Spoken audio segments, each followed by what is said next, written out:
Episode 43. Will these comics make good film and television shows? Find out right now. Marvel, DC, and Kickstarter. Let's do it.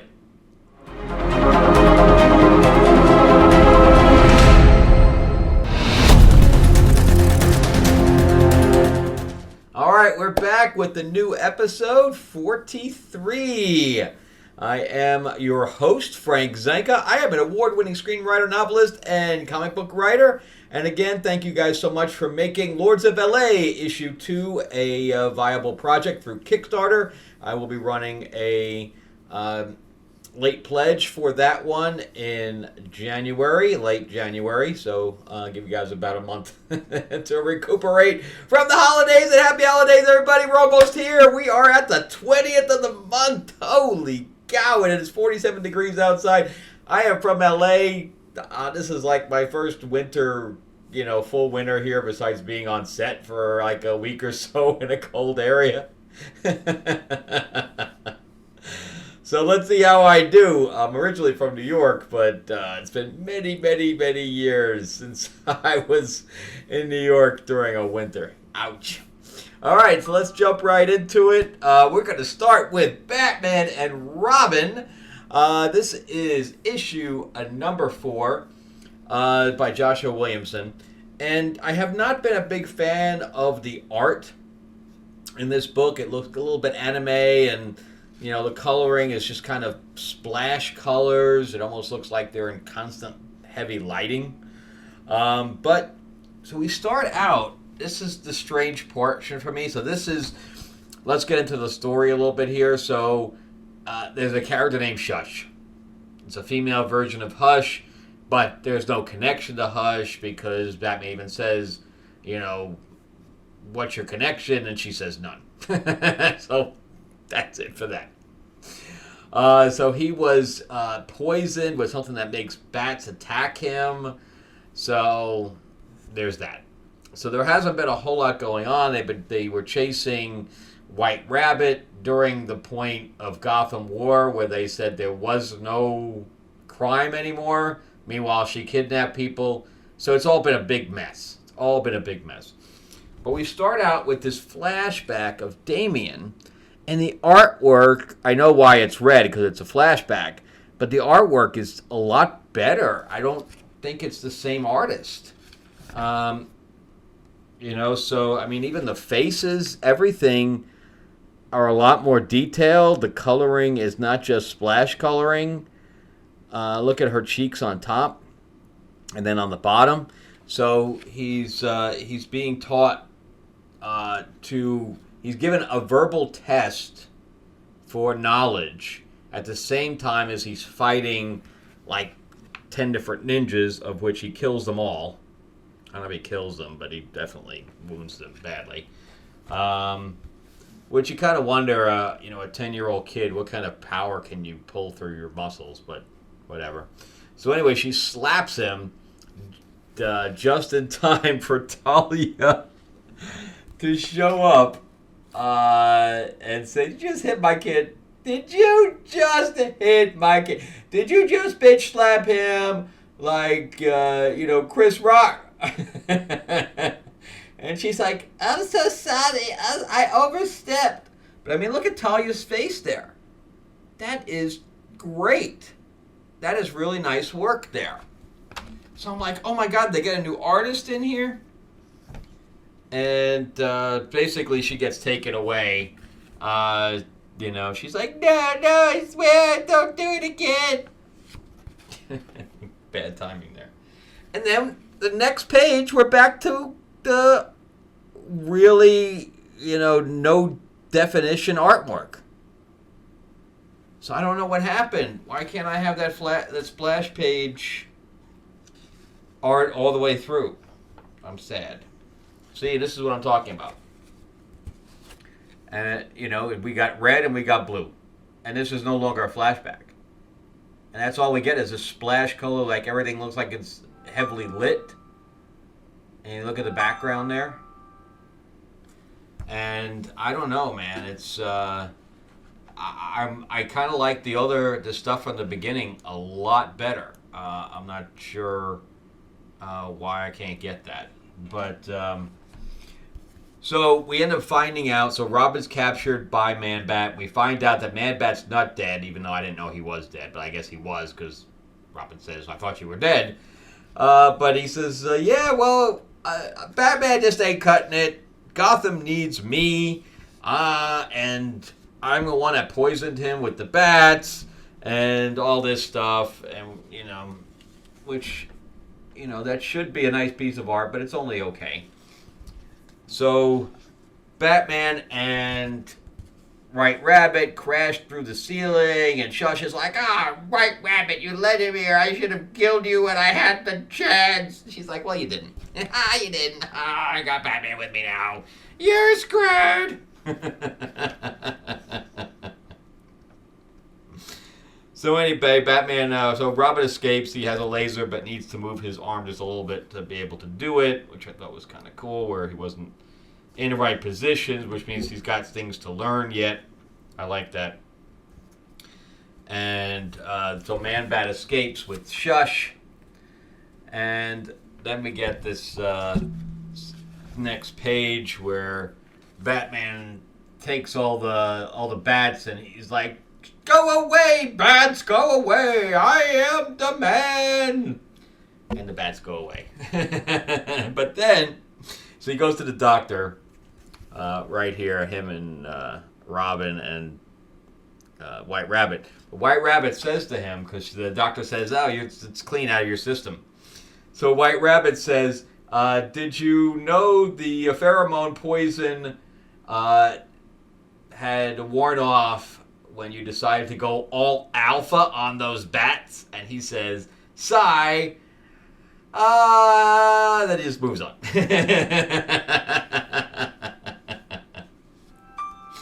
Which I thought was pretty interesting. I thought that was pretty cool.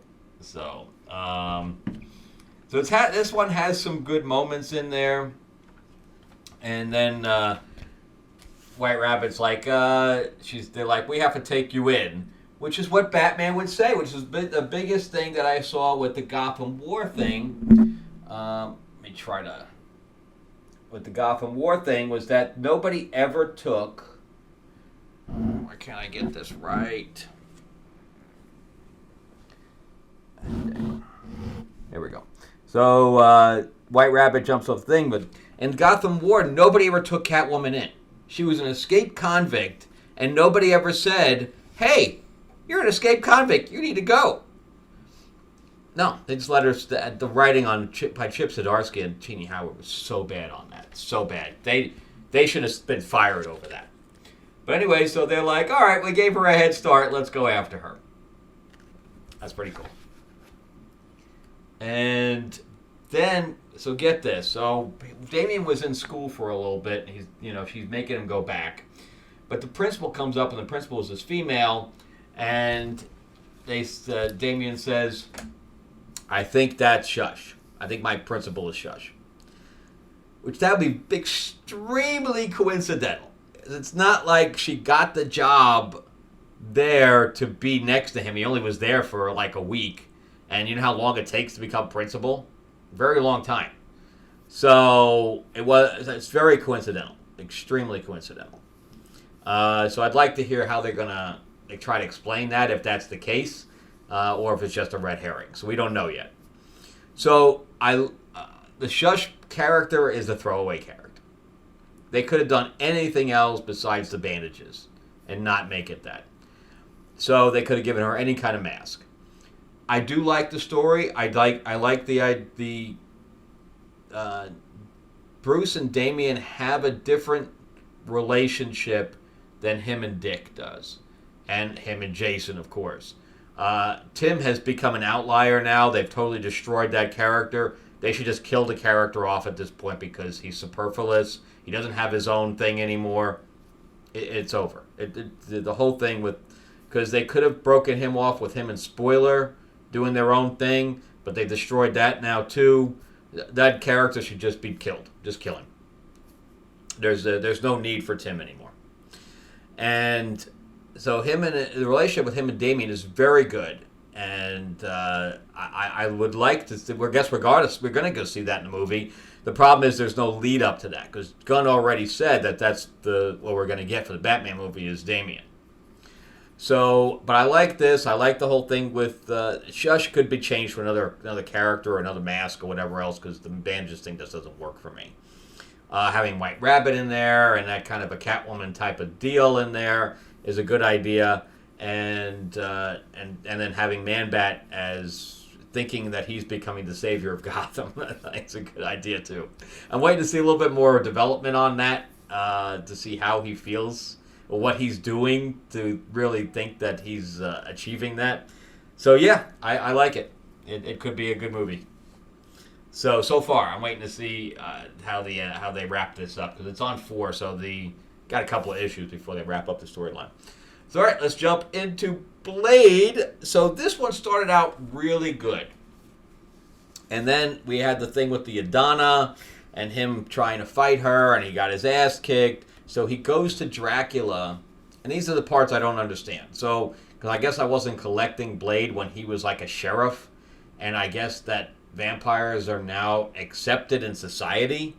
I didn't get any of that. That's why I was wondering why Dracula was still alive. Why is the guy still alive? Why didn't Blade kill him long ago? But I guess he's okay now? I don't know. I don't like that idea. I don't like that idea at all. But anyway, he goes to see, and the artwork's okay, not great, but he goes to see him to get trained. All right. So he keeps saying, don't be a man anymore. He's like, I am a man. He's like, no, you need to be something more than a man. So we go into a little bit of Dracula's origin here, which he says, I was wearing this armor, but if you notice, the armor has gloves, but yet he doesn't have gloves in the flashback. Oops, I think that was a mistake by the artist or the colorist, one or the other. So anyway, this is how he's training him. He goes, all right, come attack me. And he's like, you got it, man. You got it. I'll go kick your head. And he says, oops, no, I missed. I'm out of here. So we're getting into where vampires can turn into mists and into bats, because he turns into a bat. He turns into a thing of bats here. And Blade's like, what the fuck, man? But shouldn't he have fought Dracula in the past? I don't know. See, I'm missing this whole backstory with him and Dracula, because I would assume that he had fought him in the past and can know that he can change and everything like that. So anyway, he has them fight this whole bunch of, he called them like zombies or blood zombies or something like that. So he has them fight all these guys. And I like him standing there. It's kind of like reminiscent of the Snipes movies. So anyway, he tears these guys to pieces, and they start to overwhelm him. And then he basically becomes all feral on them, and he rips the guy's arm off and all this stuff. And Dracula's just musing by it. And he says, yep, this is what I was talking about. See, you're no longer a man anymore. See, you're doing this. And he says, drink my blood. He gives him a cup, and he says, drink my blood. And he's like, hell no, I ain't drinking your blood. Then I'll be controlled by you and all this. And he's like, that's gross. Do you have it in diet? Or maybe like pumpkin spice blood or something. So Dracula assures him, no, I'm not going to be able to control you, all this stuff, because you're a vampire already. I'm not going to be able, or a half vampire, I'm not going to be able to control you. So he says, all right, I'll drink it. So he does, and then suddenly he gets he says it's going to be painful, and he goes, pain I can deal with. So, yep, we get some pain in there. I think that's the expressions are pretty good. And he says, now I'm going to attack you. I don't know if that did a good job with that. And all of a sudden, Blade turns to mist. And he says, "See, that's all I can teach you. Now get the hell out of my house."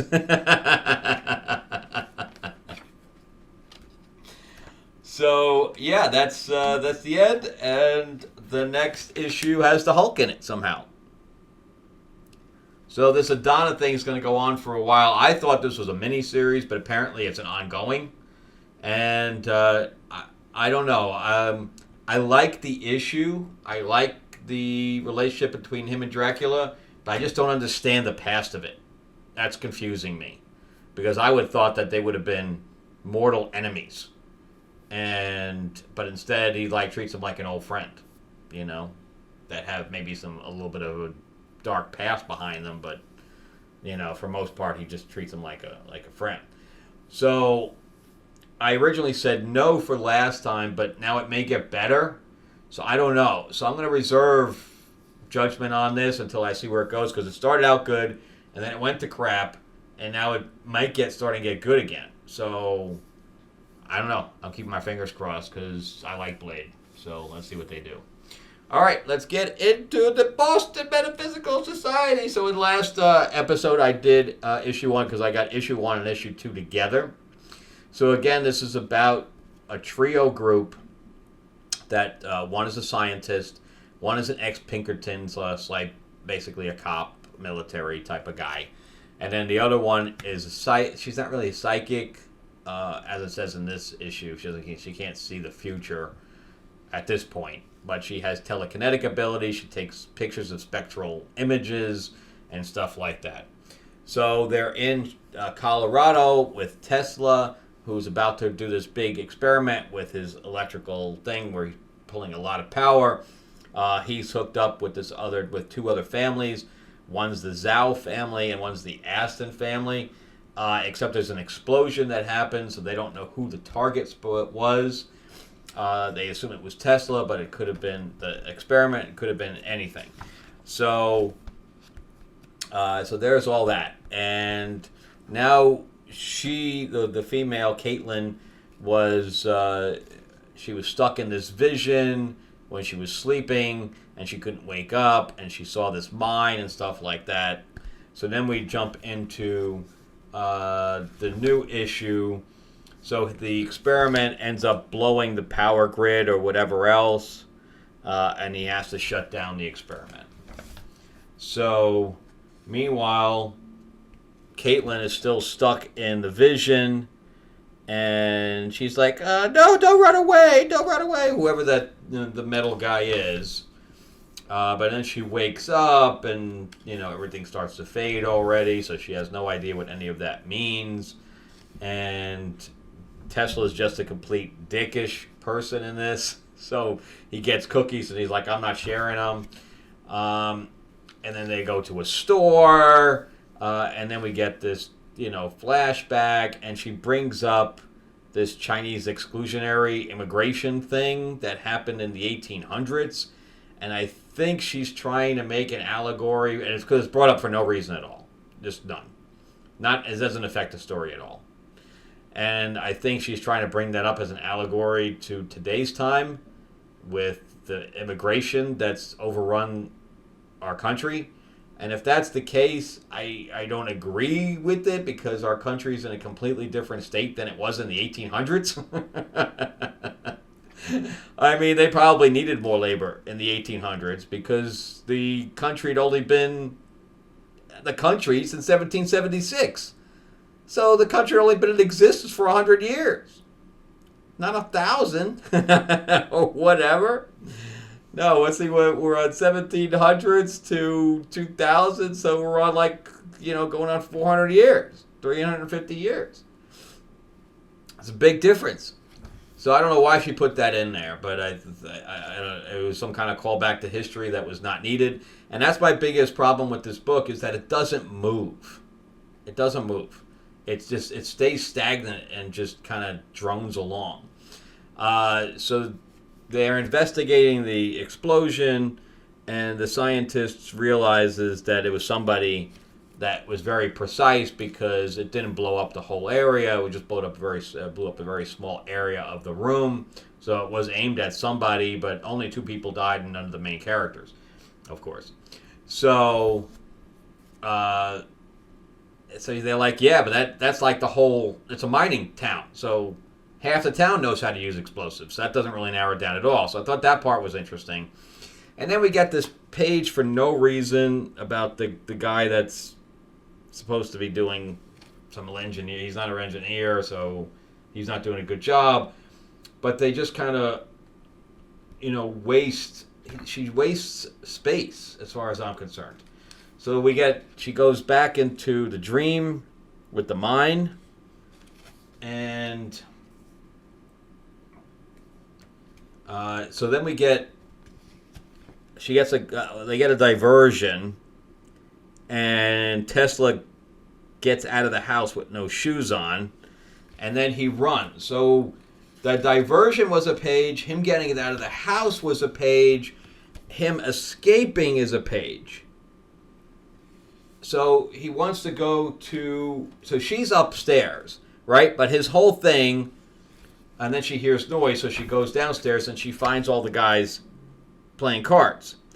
So 5 pages of a diversion, him getting out of the house, him running away, and then the reveal that they're playing cards. 5 pages for that? That is no economy to this book. That's a waste of space. You could tell that in 1 page. So, but anyway, so why would he escape to the house that he knows she's in if he didn't want to get caught? Why didn't he have it at somebody else's house, this card game? So, meanwhile, they look for him, and they get out of the house. She's telling him to come back in, and he's like, no, stop yelling at me, I don't like you. And somebody's on the roof that cuts a power line. Now, I don't know how many power lines they had. Well, this is I guess the after World War One, I would assume. I don't know. Or if it's still 1800s, they had telegraph lines, but not too many power lines at this point. So then that didn't happen until like the 1900s, I think.